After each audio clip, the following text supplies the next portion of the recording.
Bonjour à tous, rendez-vous ce mercredi sur l'hippodrome de Pau pour une nouvelle émission Quintet Flash et le Quintet Plus est en obstacle et c'est dans le prix étalon Castel du Berlay, le prix René Cramaille. C'est une épreuve qui est réservée aux chevaux âgés de 5 ans et plus. C'est un handicap sur les haies qui va se disputer sur la distance de 3800 mètres sur une piste qui s'annonce certainement collante voire lourde pour ce mercredi. Donc il va falloir faire preuve de pas mal de tenue quand même pour résister sur ce terrain-là et avec des sujets d'expérience. C'est justement des sujets d'expérience qu'on va avoir au départ de cette épreuve. Ils sont 16 au total et on va voir tout ça avec mon analyse pour dénicher les meilleures bases possibles.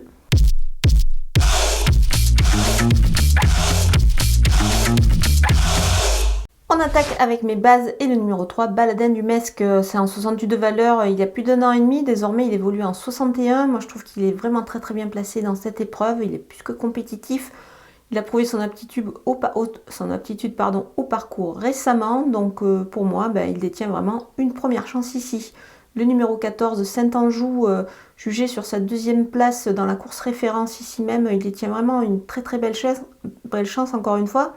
Il a l'air extra en ce moment, le cheval, donc je pense qu'il devrait pouvoir répéter. À 11 ans, il semble vraiment avoir une seconde jeunesse, donc on va le retenir très haut. Le numéro 5, Lyon-Clermont, lui aussi à 9 ans, il a de beaux restes, c'est pas mal du tout.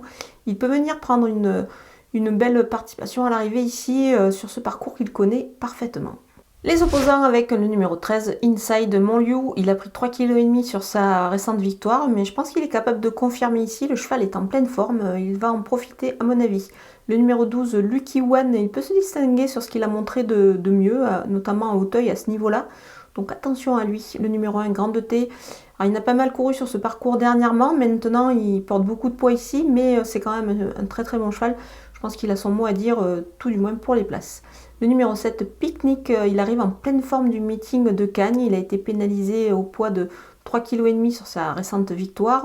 Moi je pense qu'il détient une belle chance ici, il est capable de confirmer. Après tout, il est en grande forme et changement d'hippodrome ne devrait toutefois pas trop le perturber. Mon coup de poker, c'est le numéro 8, Chichi de la Vega, 5e de la course référence sur ce parcours le 2 janvier.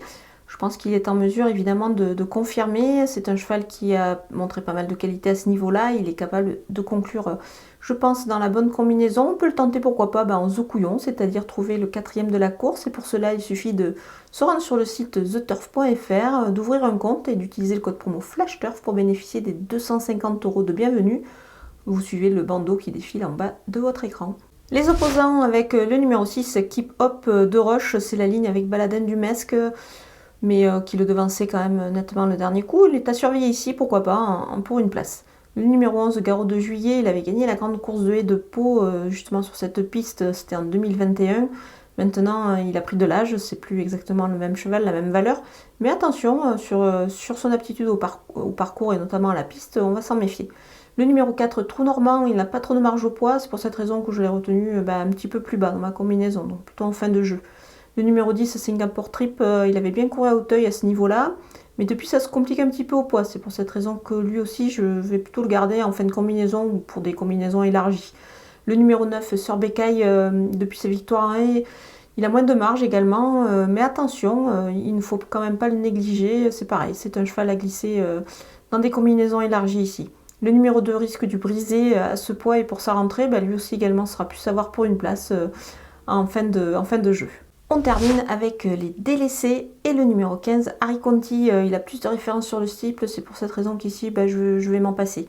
Le numéro 16, Andos Sivola, elle n'a pas été revue depuis novembre 2021, je pense qu'elle va sûrement manquer un petit peu pour cette rentrée quand même, donc surtout avec un terrain très lourd.